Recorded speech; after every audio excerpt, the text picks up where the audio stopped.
Bienvenue dans le Pantanal, une des plus vastes zones humides du monde, située au cœur du Brésil. Cette région, souvent qualifiée de cœur vert de l'Amérique du Sud, est un véritable sanctuaire pour une biodiversité exceptionnelle. Parmi ces merveilles naturelles, le jaguar se distingue comme l'un des prédateurs les plus majestueux et mystérieux.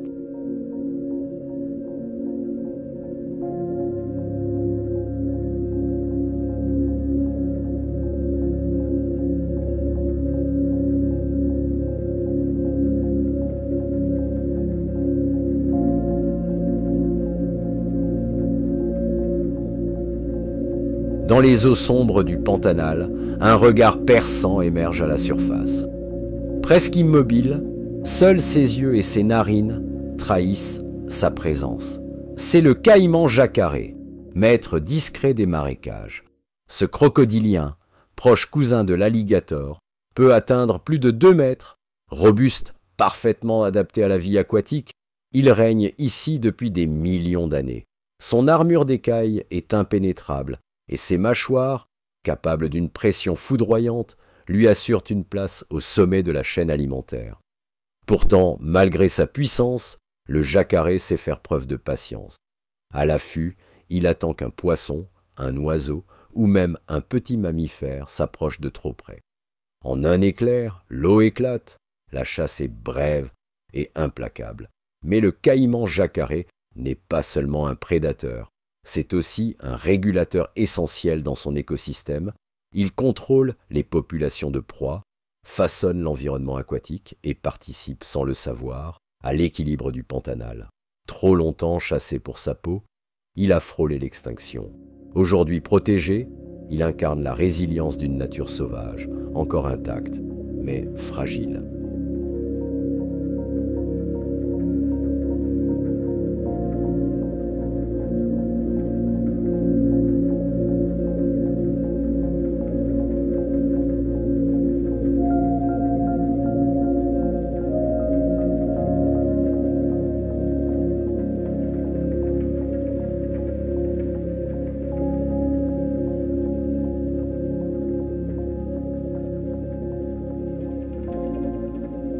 Au cœur des marais et des rivières lentes d'Amérique du Sud, un prédateur silencieux glisse entre les eaux troubles. C'est l'anaconda jaune, le discret cousin du géant vert, et l'un des serpents les plus impressionnants du continent. Avec son corps massif, pouvant dépasser 4 mètres, ce reptile fascine autant qu'il effraie. Il n'a pas besoin de venin. Sa force brute lui suffit. Tapie dans l'eau, presque invisible, elle attend, puis, en une fraction de seconde, elle frappe. Sa morsure puissante, suivie d'un enroulement étouffant, ne laisse aucune chance. Chassé pour sa peau, souvent crainte à tort, l'anaconda jaune est aujourd'hui vulnérable.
Parmi les feuilles mortes et les racines du Pantanal, un mouvement discret attire l'attention. Voici le tégu noir et blanc, l'un des plus grands lézards d'Amérique du Sud. Avec son corps musclé, ses écailles brillantes et sa langue bifide, il explore inlassablement son territoire, à la recherche de nourriture. Omnivore opportuniste, il dévore fruits, œufs, insectes et parfois même de petits vertébrés. Intelligent, adaptable et doté d'un odorat très développé, le tégu est aussi l'un des rares reptiles à pouvoir réguler sa température interne, un trait rare qui lui confère un avantage sur ses congénères à sang-froid.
Dans l'immensité sauvage du Pantanal, il est rare de croiser deux jaguars côte à côte.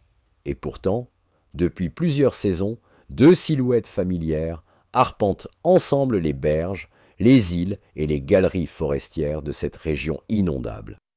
Voici Manath et Rio, deux mâles, deux cousins, deux félins, unis par un lien hors du commun.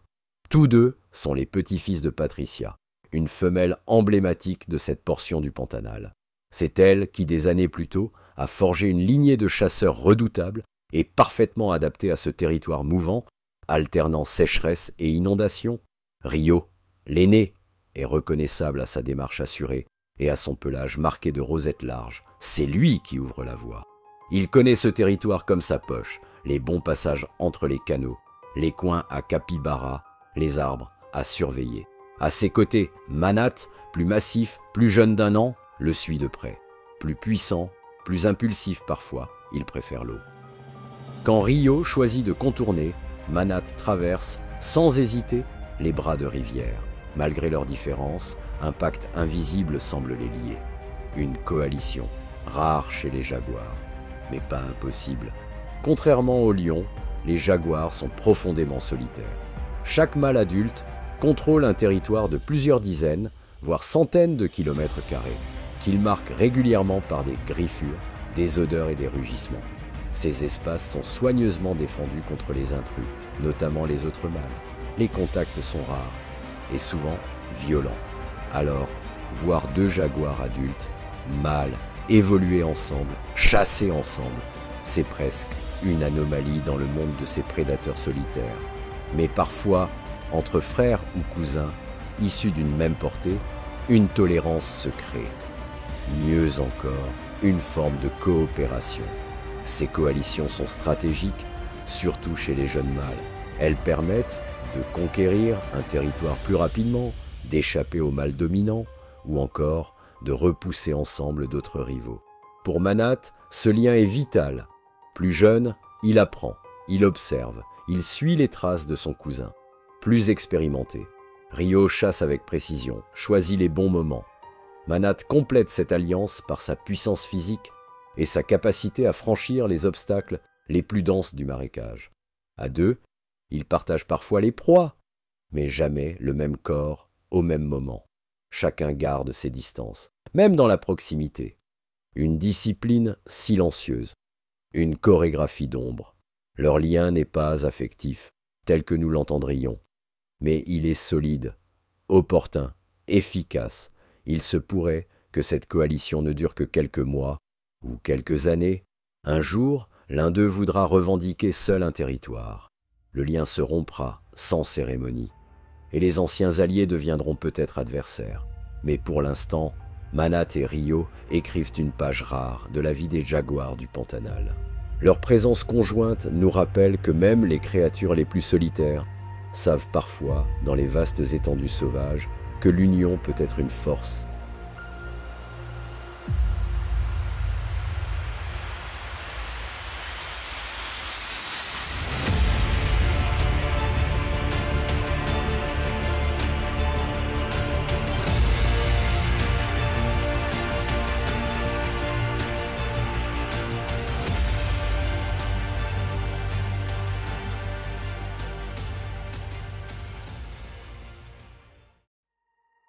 Dans les plaines inondées du Pantanal, un groupe paisible se déplace lentement. Voici les capybaras, les plus gros rongeurs du monde et les plus sociables. Pesant jusqu'à 60 kilos, ces animaux semi-aquatiques passent leur vie entre terre et eau. Leurs pattes palmées, leurs museaux finement sculptés et leurs yeux positionnés haut sur le crâne en font d'excellents nageurs. Ils peuvent plonger pendant plusieurs minutes pour échapper à un danger, ou simplement pour se rafraîchir, en famille ou en groupe. Parfois plus d'une vingtaine d'individus, les capybaras vivent selon une hiérarchie stricte, où la coopération est essentielle. Ils broutent, se reposent et surveillent ensemble les alentours. Mais leur sérénité apparente cache une vigilance constante, car dans le silence d'un soir tropical, le moindre bruissement peut annoncer l'approche d'un prédateur. Un jaguar, un anaconda ou un caïman.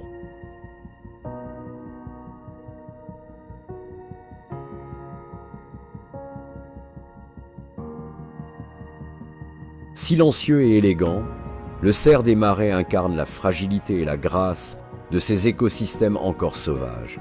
Avec ses sabots larges, adaptés au sol détrempé et sa robe fauve éclatante, il est parfaitement taillé pour ce territoire mouvant.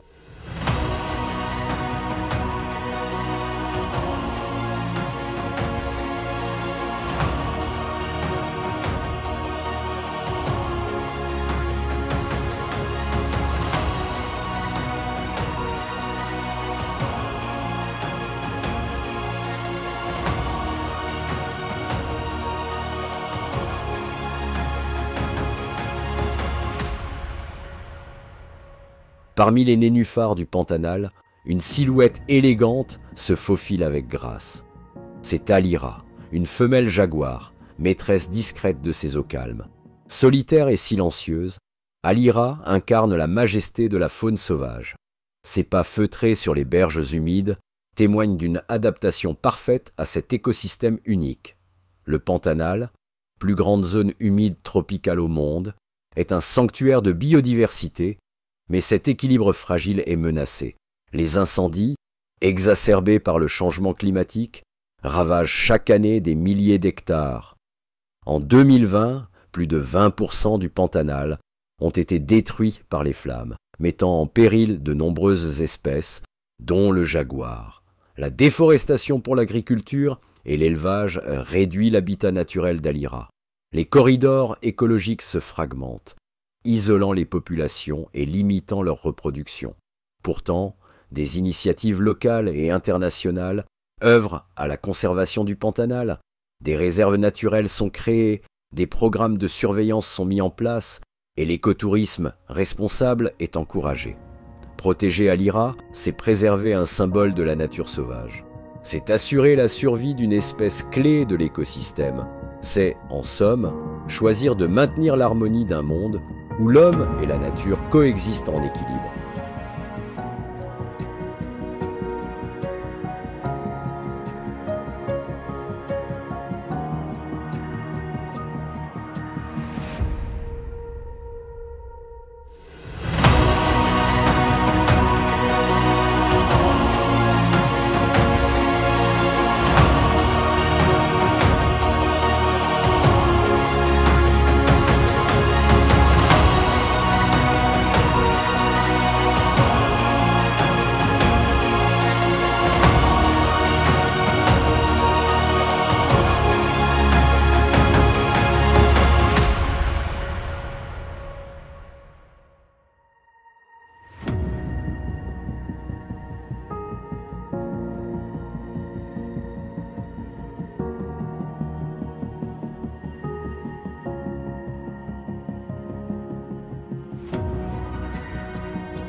Dans les méandres calmes du Pantanal, lorsque l'aube caresse la surface de l'eau, une famille bien particulière fait entendre ses cris distinctifs.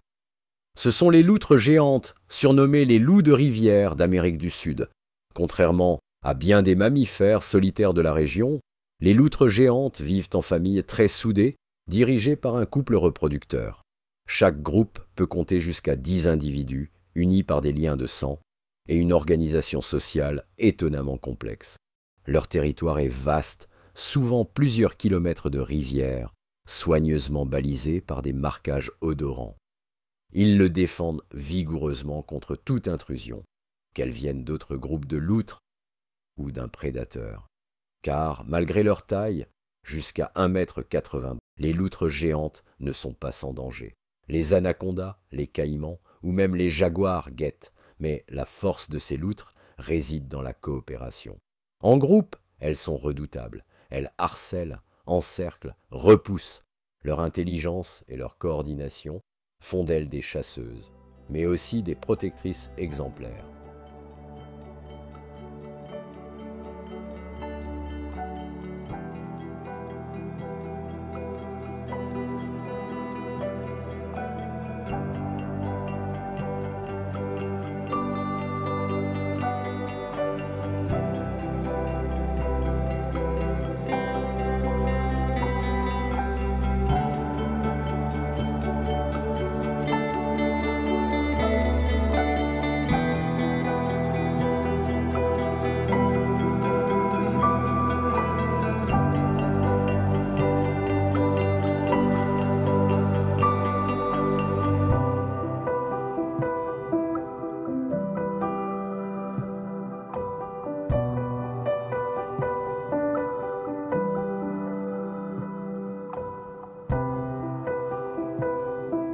Et puis, au cœur de cette hiérarchie bien huilée, vient la naissance d'une nouvelle portée.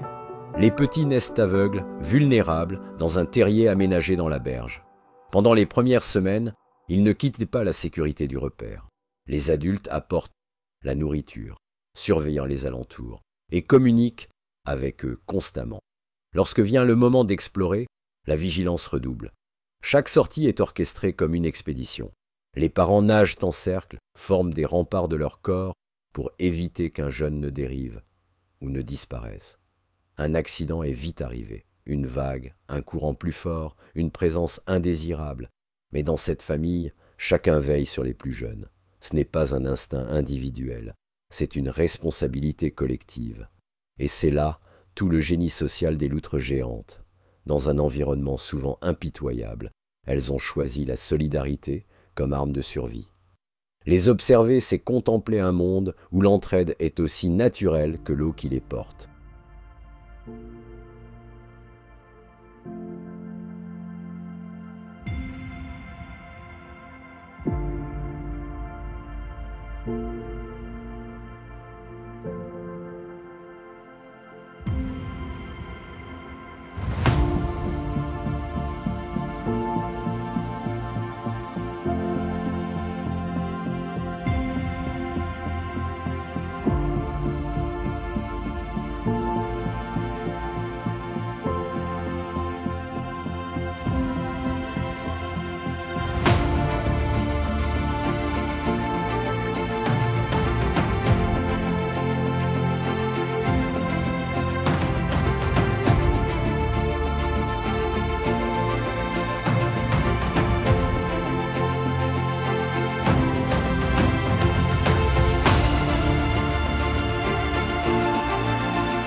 Dans la lumière dorée du matin, une silhouette puissante glisse entre les herbes hautes du Pantanal.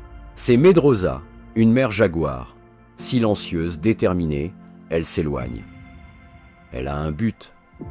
Quelque part, bien à l'abri des regards, son fils Pantanero l'attend. Chez les jaguars, la maternité est un acte de discrétion. Les femelles mettent bas dans des zones reculées, souvent dissimulées dans une végétation dense, loin des dangers. Pendant les premières semaines, elles laissent leurs petits seuls, tapis dans l'ombre pendant qu'elles partent en chasser. Cette séparation apparente n'est pas un abandon. C'est une stratégie de survie. Trop de mouvement, trop de bruit, et les prédateurs pourraient repérer les petits.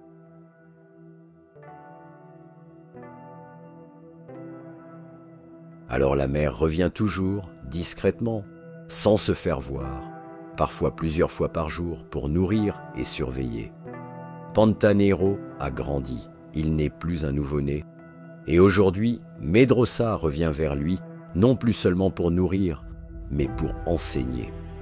L'éducation d'un jeune jaguar est rude, et c'est la mère seule qui porte cette responsabilité. Dans la deuxième moitié de leur vie commune, elle devient guide, modèle et tutrice. Elle l'entraîne à pister, à écouter, à se fondre dans le paysage. C'est elle qui lui apporte la nourriture, mais aussi qui l'incite peu à peu à chasser par lui-même. Chaque jour, elle l'initie au code invisible de la forêt et des plaines asséchées. Où boire sans se faire surprendre, où se coucher pour avoir le vent dans le bon sens, où fuir quand le feu approche. Dans ce monde sauvage, chaque détail peut faire la différence entre la vie et la mort. Et tout ce savoir, c'est Medrosa qui le lui transmet. Entre une mère jaguar et son petit, le lien est profond, tissé de silence, de regards, de mouvements partagés dans l'ombre. Pantanero restera avec sa mère jusqu'à l'âge de 1 an et demi à 2 ans. Puis il partira. Il prendra son propre chemin, marquera son territoire, vivra peut-être seul pendant de longues années. Mais ce qu'il emportera avec lui, ce ne seront pas seulement des instincts, ce seront les leçons silencieuses d'une mère, une mémoire vivante transmise au cœur du Pantanal.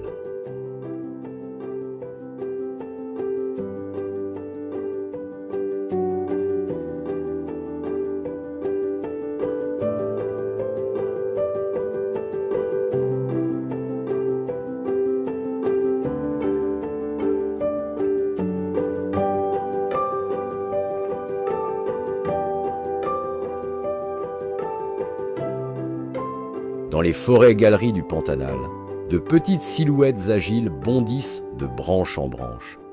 Ce sont les capucins bruns, des singes parmi les plus intelligents d'Amérique du Sud. Leur vie sociale est riche et structurée. Ils vivent en groupes soudés où coopération, jeux et conflits rythment le quotidien. Un peu plus loin, deux jeunes capucins se chamaillent. Ils crient, bondissent, se poussent comme deux enfants trop vifs pour rester en place. Dans les canopées denses du Pantanal, un cri grave et profond déchire le silence du matin.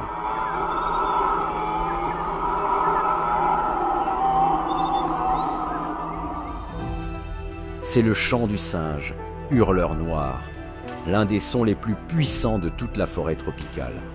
Audible jusqu'à 5 km, ce cri sert à marquer le territoire et à éviter les conflits avec d'autres groupes. Chez cette espèce, le son remplace souvent la confrontation. Le mâle hurleur noir est facilement reconnaissable. Son pelage est sombre, noir d'encre et son corps robuste, massif. À ses côtés, la femelle semble issue d'un autre monde. Son pelage, plus clair, tend vers le brun doré et son gabarit est plus léger. Cette différence frappante entre les sexes est un trait unique chez les hurleurs noirs. Perchée dans les feuillages, une mère avance lentement, le regard attentif, les gestes mesurés. Sur son dos, un tout petit hurleur s'accroche fermement à son pelage, encore trop jeune pour grimper seul. Durant les premiers mois, ce lien physique est vital. Accroché à elle jour et nuit, le petit apprend à sentir le rythme du groupe, à suivre les branches, à écouter les cris. Les hurleurs noirs vivent en petits groupes familiaux, souvent discrets, presque invisibles dans les feuillages.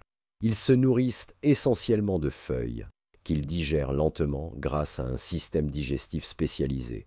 Peu actifs, ils passent de longues heures à se reposer, économisant leur énergie. Mais quand vient l'aube, ou la fin du jour, les mâles chantent. Et ce cri rauque, venu des profondeurs de la gorge et amplifié par un os hyoïde en forme de caisse de résonance, rappelle à tous que le hurleur noir est ici, chez lui, gardien vocal des forêts du Pantanal.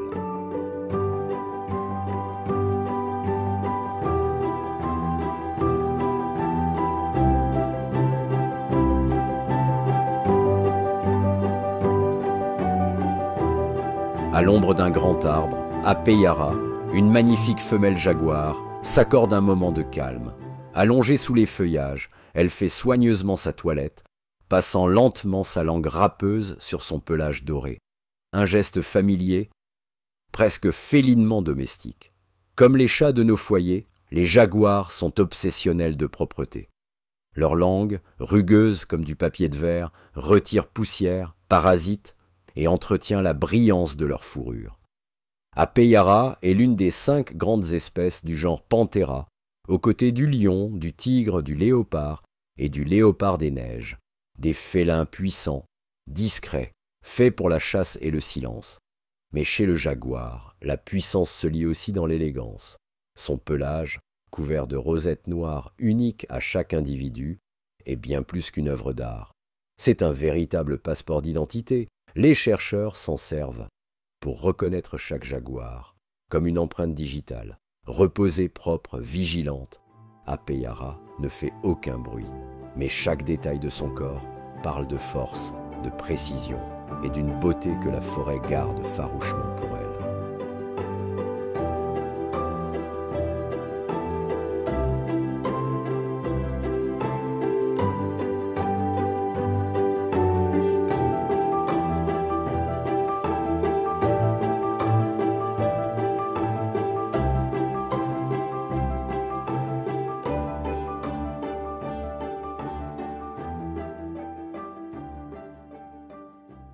À première vue, le tapir semble venu d'un autre temps.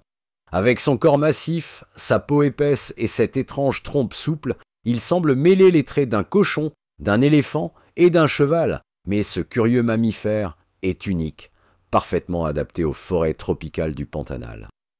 Discret et paisible, le tapir affectionne l'eau. Il passe de longues heures à se baigner ou à marcher dans les zones marécageuses.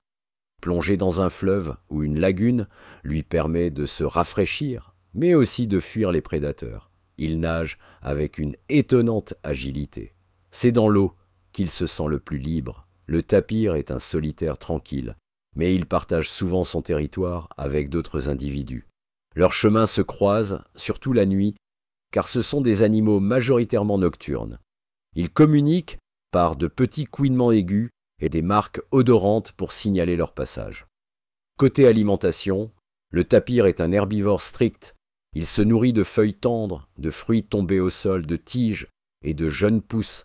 Sa petite trompe, très mobile, lui sert à attraper les feuilles ou à flairer sa nourriture avec précision. Grâce à ce régime varié, il joue un rôle essentiel dans la dispersion des graines, contribuant activement à la régénération de la forêt. Sous son air placide, le tapir est un pilier discret de l'écosystème tropical. Un géant doux que l'on entend rarement, mais que l'on n'oublie jamais quand on le croise.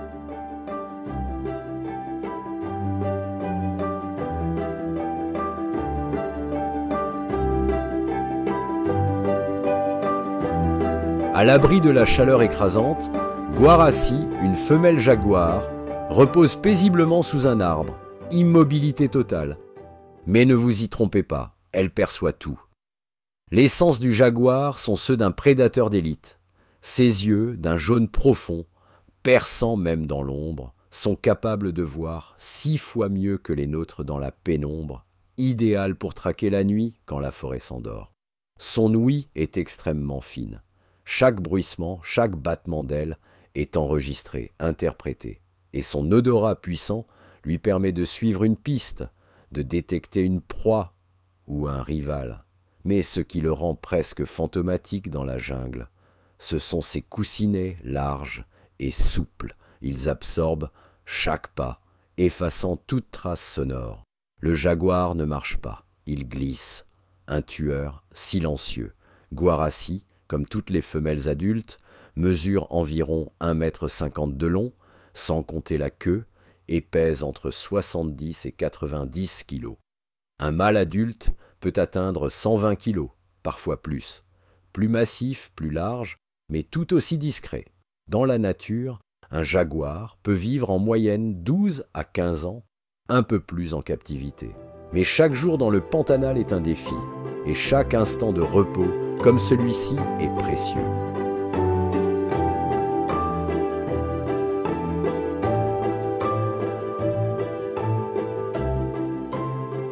Dans les vastes plaines du Pantanal, une silhouette étrange avance lentement. Son museau allongé, sa queue en panache et sa démarche balancée ne laissent aucun doute. C'est le tamanoir, aussi appelé grand fourmilier. Ce curieux mammifère, solitaire et pacifique, passe ses journées à parcourir les savanes à la recherche de termites et de fourmis. Privé de dents, il les capture grâce à une langue fine, collante, qui peut sortir jusqu'à 60 fois par minute. Son odorat est exceptionnel, lui permettant de localiser une colonie sous terre avec une précision étonnante. Une fois trouvée, il la gratte avec ses griffes puissantes, puis la déguste, sans jamais détruire complètement la fourmilière, pour qu'elle repousse. Le tamanoir n'est pas rapide ni bruyant, mais il est parfaitement adapté à son monde. Un spécialiste discret, au look inimitable.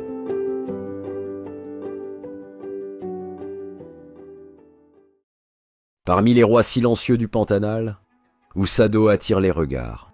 Ce jaguar robuste, au pelage marqué et au port altier, est reconnaissable entre mille, pas seulement pour sa taille, mais pour ce qu'il porte autour du cou.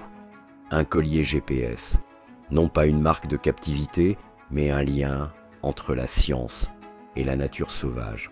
Le suivi GPS permet aux chercheurs de mieux comprendre les déplacements, les habitudes, les territoires et les interactions de ces prédateurs insaisissables. Il révèle comment ils réagissent au cru, au feu, à la pression humaine, et il fournit des données précieuses pour leur protection à long terme. Grâce à ces relevés, on sait qu'Ousado parcourt des distances impressionnantes. Mais ce n'est pas son rayon d'action qui le rend célèbre, c'est sa technique. Contrairement à la plupart des jaguars qui chassent en embuscade depuis la terre ferme, Ousado a développé une stratégie propre. Il entre dans l'eau, s'immerge presque totalement, et nage en silence vers sa cible, souvent un capybara ou un caïman distrait. Puis, dans un jaillissement soudain, il surgit sous la proie et frappe avec une force foudroyante. Peu de jaguars utilisent la nage comme arme, mais Ousado a fait de l'eau son allié, un chasseur amphibie, imprévisible, redouté. Mais ce n'est pas seulement un chasseur remarquable, c'est aussi un survivant. En 2020, lors des incendies dévastateurs du Pantanal, il avait été gravement brûlé aux pattes. Recueilli, soigné avec patience, il a pu retrouver son territoire, et c'est à cette occasion qu'il a reçu son collier GPS pour mieux suivre sa réadaptation. Et grâce à la technologie qui le suit, nous savons désormais ce que ces pas ou ces brasses révèlent. Chaque signal, chaque trajet, chaque comportement enregistré nous aide à mieux protéger son territoire et à comprendre que parfois, même dans le monde sauvage, certains choisissent de faire autrement.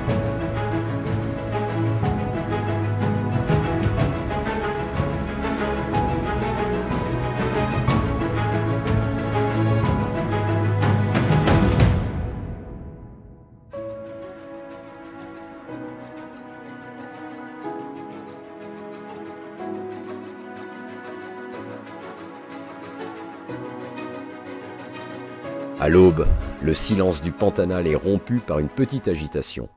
Une bande de coatis roux s'avance prudemment vers une mare. Leurs museaux affûtés reniflent l'air, leurs longues queues dressées comme des antennes signalent leur vigilance, mais aussi leur lien. Ils ne sont jamais seuls.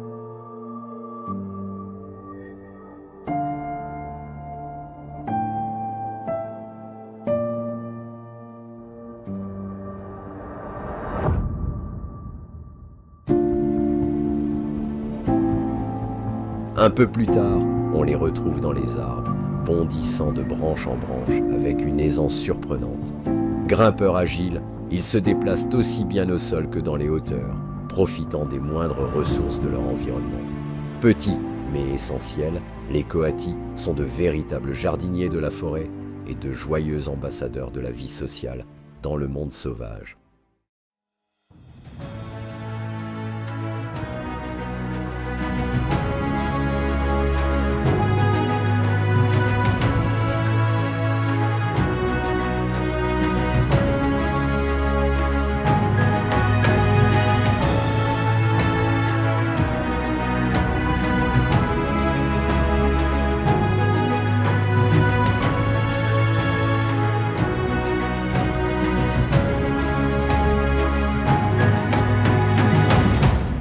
Dans les eaux calmes du Pantanal, une silhouette tachetée glisse entre les reflets du matin, puissante, équilibrée, silencieuse. C'est Patricia, une femelle jaguar âgée de 12 ans. Et pour beaucoup, c'est plus qu'un simple animal sauvage. C'est une légende vivante. Depuis plus d'une décennie, Patricia sillonne les forêts-galeries, les marécages et les rivières. Elle connaît chaque recoin de ce territoire changeant, chaque arbre tombé, chaque sentier de capybara, chaque coin de fraîcheur. Mais ce qui distingue Patricia des autres jaguars du Pantanal, c'est ce qu'elle a transmis. Elle est la mère de Medrosa, aujourd'hui elle-même une mère exemplaire. Et elle est la grand-mère de Pantanero, de Rio et de Manat, et de bien d'autres jaguars de la région. Cette lignée, c'est elle qui l'a fondée. Dans un monde où peu de jaguars survivent jusqu'à la vieillesse, Patricia a non seulement survécu, elle a perpétué. Aujourd'hui encore, on la voit nager sans effort. Car Patricia, comme tous les jaguars, maîtrise l'eau. C'est une particularité étonnante chez les félins. Les lions la redoutent, les léopards la contournent. Même le tigre, pourtant adepte, évite les longues traversées. Mais le jaguar, lui, en a fait un territoire. Il nage pour chasser, il nage pour voyager, il nage pour vivre. Et Patricia est l'incarnation parfaite de cette adaptation. Dans l'eau, elle devient presque invisible. Son corps, dense et musclé, fend la surface comme une loutre. Elle chasse même parfois, en s'immergeant presque totalement, guettant, patiente, le bon moment pour frapper. À travers cette maîtrise, Patricia a non seulement survécu, elle a appris et elle a transmis.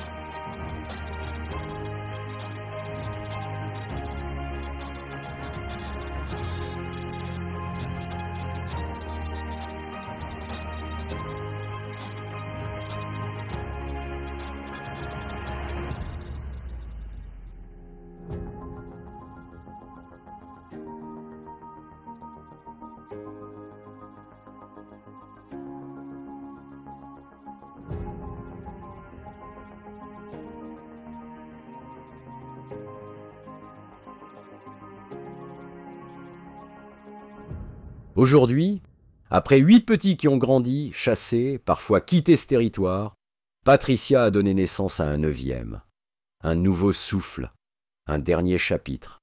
Il s'appelle Makala. Encore fragile, encore maladroit, il la suit, s'accroche à elle, l'observe.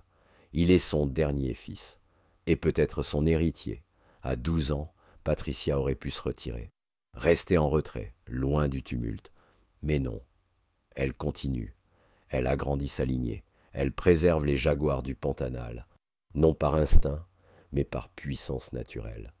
Car tant que Patricia sera là, tant que ses petits marcheront dans ses traces, le Pantanal ne perdra pas ses ombres tachetées, ni la mémoire silencieuse d'une matriarche qui aura tout donné à son royaume. Petit rongeur nerveux au pelage cuivré, l'agouti d'Azara est un jardinier involontaire. En bande compacte, les pécaris avancent sans peur. Leur force est dans le groupe.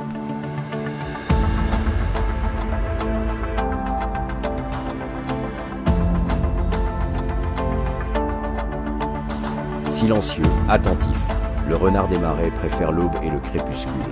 Furtif, il explore les zones humides à la recherche de rongeurs ou de fruits, toujours entre ombre et lumière.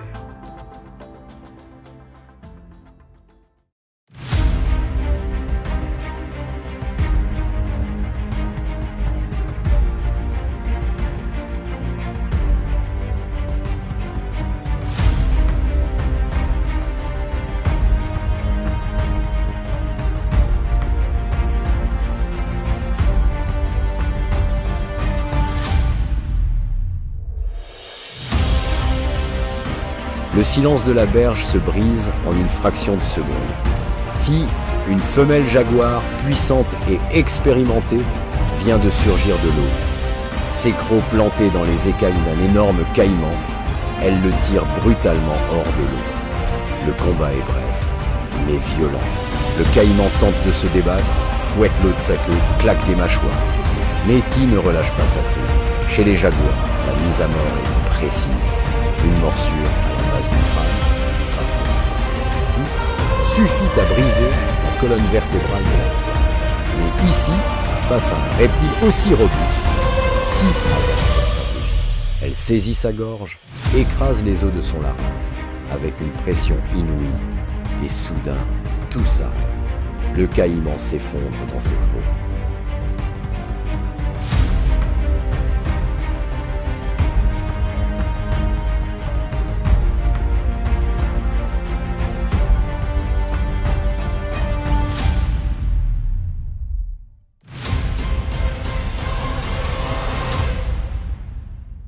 À partir de là, commence une autre démonstration de puissance.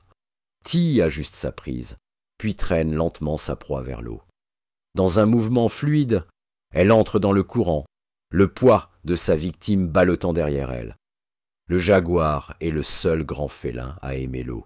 Il y nage avec aisance, presque en silence.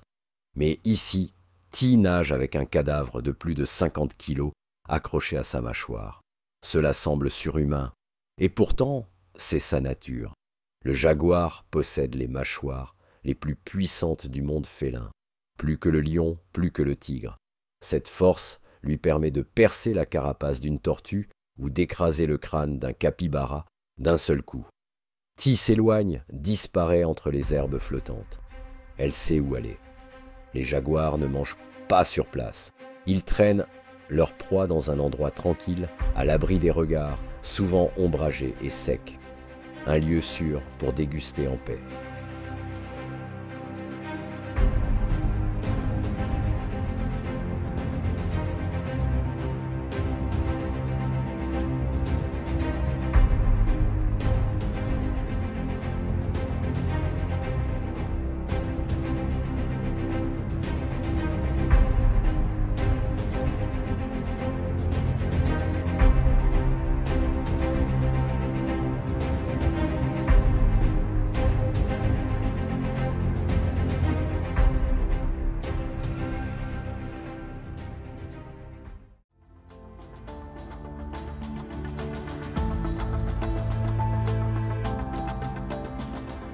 Parmi les branches hautes du Pantanal, une silhouette vive attire l'œil. Un bec immense, un plumage noir profond et une gorge éclatante de blanc. C'est le toucan toko, l'un des oiseaux les plus emblématiques d'Amérique du Sud. Son bec paraît disproportionné, et pourtant, il est léger, comme une plume, formé d'une structure creuse et solide à la fois. Ce bec, il l'utilise pour attraper des fruits, déloger des insectes, voler des œufs, et parfois même pour réguler sa température. Le toucan toko vit en couple ou en petits groupes, toujours bavard, toujours en mouvement. Son vol est maladroit, haché, mais il saute avec agilité d'arbre en arbre. Son regard vif scrute la canopée, toujours à l'affût d'un repas sucré. Il niche dans des cavités d'arbres. Là, les parents veillent ensemble sur les œufs et élèvent leurs petits à tour de rôle. Colorés, élégants, parfaitement adaptés à la forêt tropicale, le toucan est bien plus qu'un symbole. C'est un jardinier de la forêt, un semeur de graines et un messager flamboyant de la richesse du Pantanal.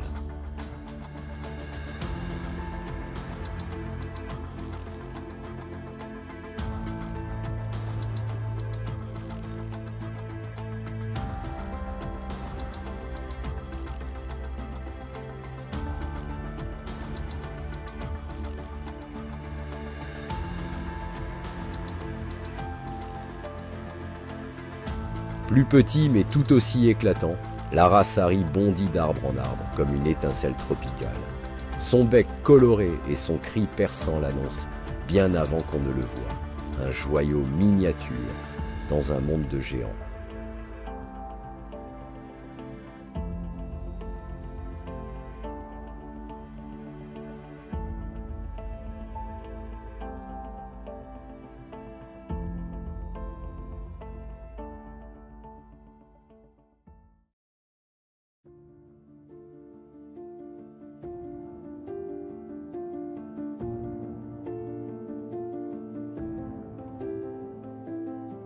Dans les branches d'un arbre, on croirait voir un simple morceau de bois. Mais en y regardant de plus près, deux yeux s'ouvrent. C'est le grand Ibijo, maître du camouflage. Immobile des heures durant, il se confond parfaitement avec l'écorce, faisant de son corps une ombre parmi les branches. Nocturne, discret, il chasse la nuit en silence, se nourrissant d'insectes en vol. Le jour, il devient invisible. Dans le royaume du mimétisme, l'Ibijo est roi, un oiseau fantôme que l'on ne voit que si lui-même l'a décidé.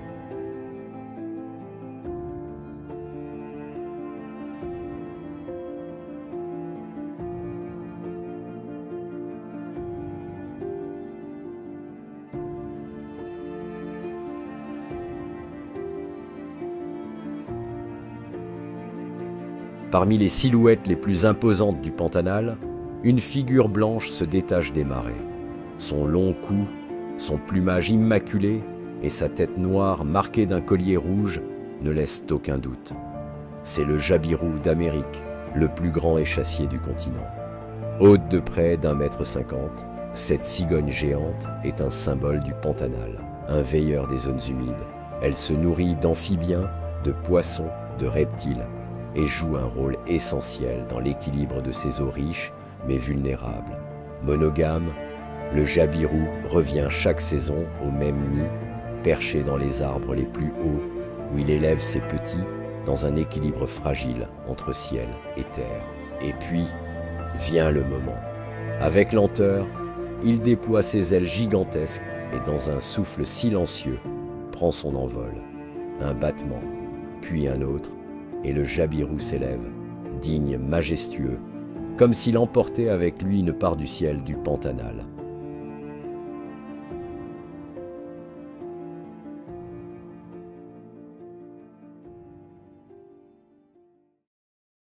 Dans une clairière sèche du Pantanal, une petite silhouette au regard perçant monte la garde devant un terrier.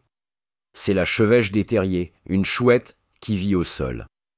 Contrairement à ses cousines nocturnes, elle est diurne, active en plein jour et niche dans des galeries creusées directement dans la terre.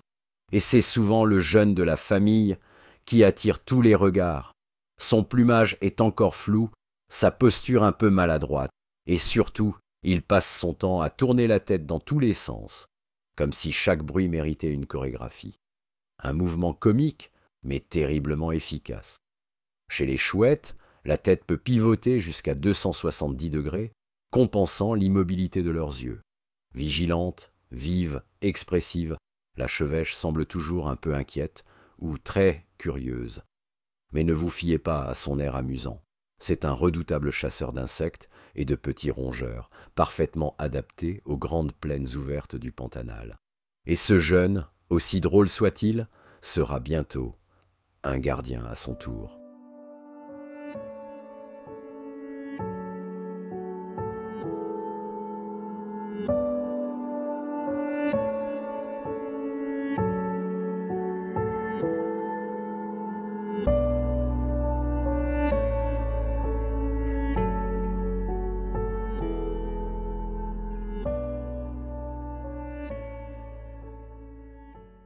Dans le ciel du Pantanal, le bleu éclatant d'un couple d'aras hyacinthes fend les branches. Liés pour la vie, ces aras majestueux volent, mangent et dorment toujours à deux. Leurs cris puissants résonnent dans la canopée.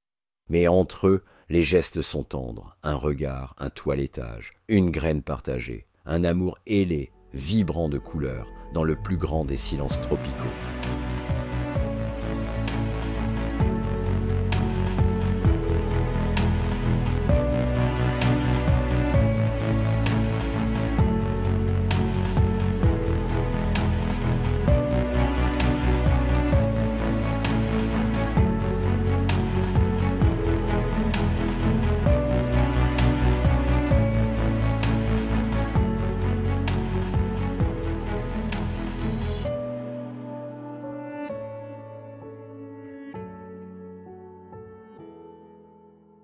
Sur une branche fine, penchée au-dessus de l'eau, un éclat de bleu métallique attend. C'est le martin-pêcheur, l'un des chasseurs les plus rapides et précis du Pantanal.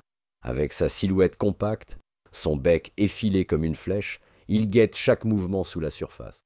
Un frémissement, et il plonge sans hésiter. En un éclair, il remonte avec un petit poisson qu'il frappe plusieurs fois contre la branche avant de l'avaler tête la première. Il existe plusieurs espèces de martin-pêcheurs dans le Pantanal.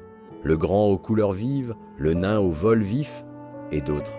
Encore, chacun occupant un territoire précis, une technique affinée. Leur vol est rapide, direct, ponctué de petits cris secs. Mais entre deux attaques, on les voit immobiles, concentrés, posés comme des statues au bord des rivières. Solitaire et territorial, le martin-pêcheur creuse son nid dans une berge sablonneuse, à l'abri des prédateurs, où il élève ses petits à l'ombre du courant. Éclat de lumière, précision, patience. Le martin-pêcheur incarne la beauté discrète et le rythme parfait de la vie aquatique du Pantanal.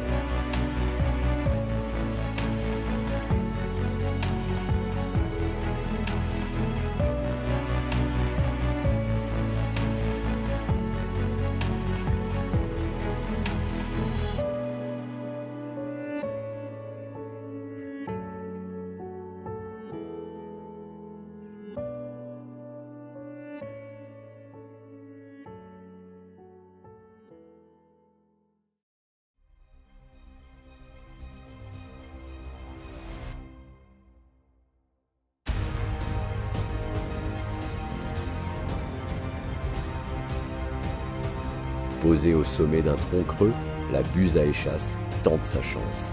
À l'intérieur, un nid fragile, quelques œufs. Elle s'approche, mais l'alerte est donnée. Un groupe de petits oiseaux surgit, déterminés à défendre leur progéniture. Ils crient, attaquent en piqué, la harcèlent sans relâche. Bousculée, la buse renonce. Le nid est sauvé, mais à peine a-t-elle repris son envol qu'elle repère une autre cible. D'un mouvement vif, elle tend la patte et capture une grenouille dans l'herbe humide. L'échec précédent est déjà oublié. La buse à échasse est une opportuniste. Rapace aux longues pattes, elle chasse à vue, mais ne refuse jamais un repas facile. Reptile, amphibien, insecte, charogne. Tout fait partie de son milieu, dans l'équilibre complexe du Pantanal.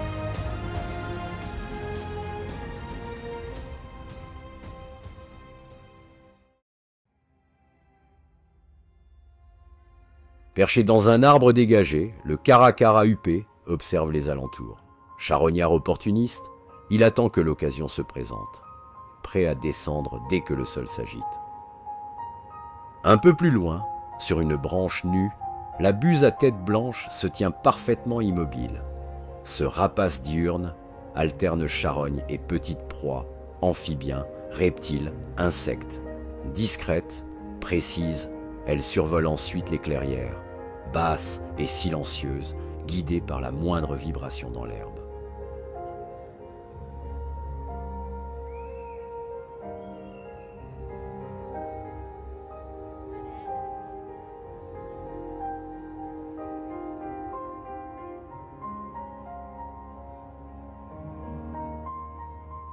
Petite, sombre, presque furtive, la buse urubu tourne lentement au-dessus des marais. Elle chasse à vue, à la frontière entre ombre et lumière. Et puis surgissent les véritables nettoyeurs du ciel, les vautours, urubus à tête rouge ou urubus noirs. Ils planent en large cercle, souvent invisibles jusqu'au dernier moment. Leur odorat est si affûté qu'ils repèrent une carcasse avant même que le silence ne l'entoure. Sans eux, les charognes s'accumuleraient, les maladies circuleraient. Dans cet écosystème, les vautours ne sont pas marginaux, ils sont essentiels à la santé du Pantanal.